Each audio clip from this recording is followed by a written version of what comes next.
Loyalty has a vital place in the matters of nation building. As a citizen of a nation, there are many things expected of you. The paramount of those expectations is loyalty for the country and its interests. For a regular person, this quality is admirable, but it is a matter of life and death for a member of the Secret Service. Loyalty to your country is an essential quality in any individual. It keeps the nation growing and united. This reality was the case with a Russian spy, Oleg Gordevsky, a KGB agent born into the KGB, loved, formed, and almost destroyed. He was loyal to Mother Russia and the Secret Service. He loved his country and bought into the false message of uniting the world under the peaceful communal reign of the Soviet Union and thought joining its Secret Service would help him change the world. Loyalty can also be detrimental to the citizen, as it is beneficial to the nation if done blindly. His loyalty, though, was blinding. He couldn't see that he was fighting for the wrong side. Unbeknownst to him, he was helping the enemy of the world change, grow, and spread. And as he slowly came to this realization, his loyalty began to waver and shift from Russia and the Soviet Union to the nearest beacon of freedom and hope, Great Britain. The thing with loyalty is it can be redirected to a much better cause and still be valid. So, as Oleg Gordevsky began his descent from the lofty Soviet cause, he was found by agents from MI6 who needed someone to help them get inside intel from the KGB to take down the Soviet Union. In the following chapters, we will be introduced to the struggles Gordevsky faced in his mission to save the world, a world he no longer knew to be evil or good. Readers are given a front-row seat to the dismantling of what was considered an imminent threat to freedom and democracy, aided by a spy who believed he was on the right side, only to be awakened. Loyalty is an important trait, especially to one's nation. But what do you do when your country is the enemy? This was the dilemma Gordevsky was made to deal with.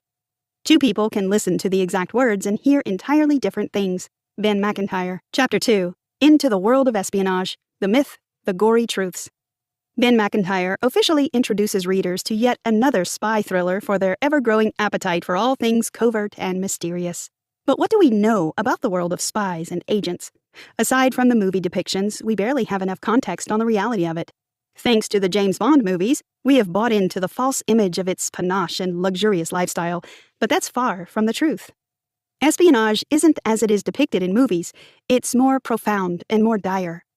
Espionage is the art or practice of spying or using spies, often by governments, to obtain political and military information or intelligence.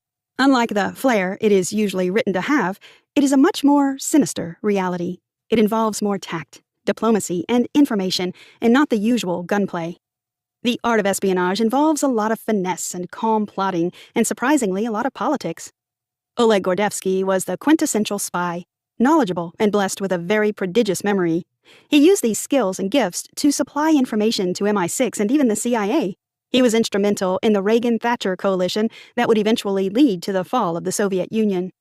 When sorrows come, they come not single spies, but in battalions, from Shakespeare's Hamlet 1602. Spies are known to help topple governments, neutralize foreign threats, and do all of this without detection. Oleg Gordevsky embodied the core characteristics of the craft, and this made him invaluable. Thanks to his high intelligence and excellent memory, Gordevsky became one of the most remarkable spies in history. Espionage requires great tact and guile, making it a very effective and dangerous tool in warfare. The art of espionage is only as good as its reputation, hidden and done slyly. Oleg Gordevsky was able to keep his dealings with MI6 and the CIA separate and hidden from the KGB, preserving his integrity on both fronts, an immense feat considering spies are under a great deal of scrutiny and, of course, spying themselves. Did you know? The Allied forces resorted to setting up the Cold War for one purpose only, to dismantle the Soviet Union. It started in 1946 and ended in 1991 when the Soviet Union collapsed. Chapter 3. Britain played a role in the collapse of the Soviet Union. Oleg Gordevsky struggled to place his loyalties. He felt an overwhelming doubt ever since he realized the evil his beloved Russia sought to wreak on the world. In his state of confusion, unsure what his next plan would be, he got a sign from the universe, interest from Britain's MI6 seeking to recruit him as a double agent. Sometimes we are forced to make hard choices for the greater good. When Gordevsky was posted by the KGB to Copenhagen in 1974, he had enough time away to think and question the workings of the KGB, Soviet Union, and his place in all of this. As an agent, he joined the Secret Service to be a catalyst of change, and whichever way he faced, be it Russia or the West, he was dedicated to making change. The realities of our goals can conflict with our desire to do good. It is essential to find a balance. When he was approached by the British in 1974 to become a double agent, Gordevsky was adamant about joining them. He agreed quickly because he felt uncomfortable with the Soviet agenda. He wanted to free the world of the threat that it posed. According to McIntyre, working for the Brits felt like the righteous thing to do. Sometimes, when we wish to change the world, we must betray our old ideals. Surprisingly, he was able to work for MI6 for 11 years without the KGB catching wind of any of his business. He successfully supplied the intel needed by the opposition for a decade, and finally, he found true purpose. The Soviet Union was a threat to the people, and unknown to Gordevsky, he was helping further their agenda. Turning against them was vital to bringing them down and saving countless lives. Chapter 4. The Cold War had quite a few casualties. The Cold War is the offshoot of World War II, the aftermath of the power move of the Allied forces when they freed the world of the intending ill intents of the Nazi army and Germany's Hitler army. It was a war waged in various facets: economic, political, and even in media propaganda. The Cold War was the next phase after the Second World War, putting a new enemy against the Allied forces, the Soviet Union. Unlike the two world wars, the Cold War was fought with new weapons, no guns and no bombs, but with the art of espionage. This reality meant each nation had a barrage of spies whose tasks were to infiltrate other countries, industries, politics, and even media to perpetrate, sabotage, or obtain intel that would help cause the same destruction. The effectiveness of warfare is in attaining victory without any fighting. This is the place for espionage. The Cold War has been the sole reason the enemies of the U.S. have stayed powerless or without enough firepower to put up an actual attack. The modern world is a product of the Cold War's victories and losses. The advancements in technologies, the attempt by other nations to copy said advancements, and the success of these attempts are all down to the Cold War. The fronts where the Cold War was fought were not prominent, but had maximum damage to the nations. Fought by unseen armies that had soldiers like Oleg Gordevsky, the Cold War impacted the governments of the modern world, its corporations, and even their political and economic policies. The Cold War was fought by the U.S. against Russia and involved their allies, such as China, the UK, and France, which meant the target wasn't just one, but all involved. Since the players in the Cold War were so numerous, espionage became an international affair. Chapter 5. Ultimately, espionage is carried out for the love of country. As much as espionage is painted to look like a sinister art, the weapon of ill-meaning leaders and individuals with the intent to destroy and nothing else, the foundations are honorable. While the opposing sides might see a sinister individual, the spy acts on the love for their country. Espionage is built solely based on national interest, and it thrives.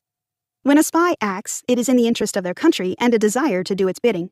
Oleg Gordevsky joined the KGB because he loved his country and wanted to be a part of its glorious future. Great men are driven by their unwavering ideals and a desire to do something bigger than them. But soon, realizing that this love was based on a lie, he decided his love wasn't channeled properly and was now in need of a new recipient. Love for the country can be a very damning thing, and it almost brought destruction. McIntyre followed the life of Oleg Gordevsky when he was still entirely a KGB agent, and how it threatened to reduce his life to that of a mindless drone. We can become blinded by our desires to do right by ideals, so we must use this desire positively. Ironically, it was his love for the country that propelled him to accept Britain's offer.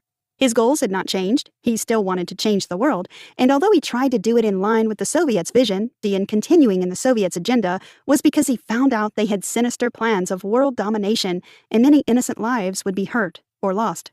He must now change the world by saving his country, even if it meant destroying it first.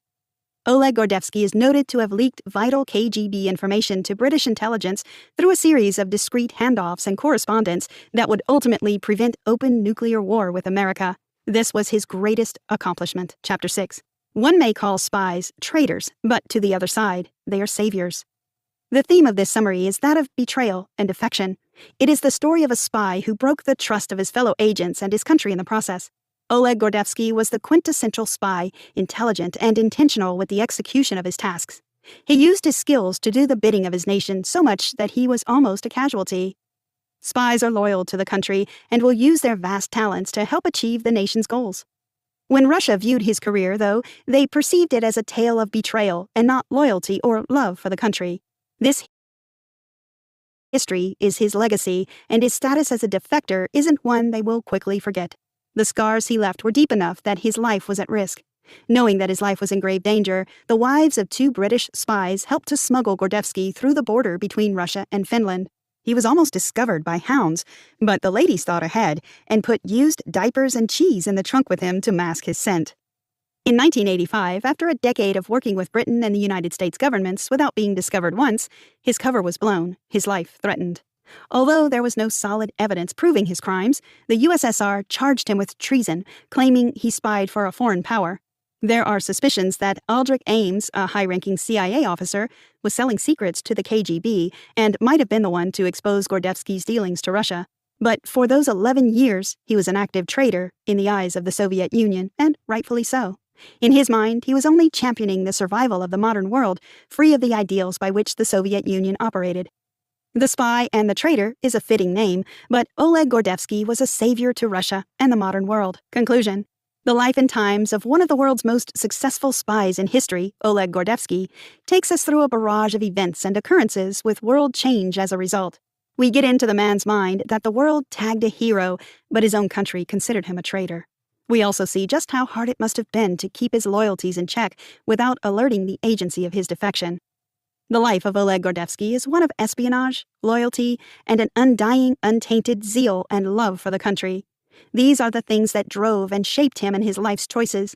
Ideally, he was trained and recruited by the KGB, and his loyalties lied with the Soviet Union. But once he learned he was fighting for the wrong side, he sought to correct the error in his morality and help change the world.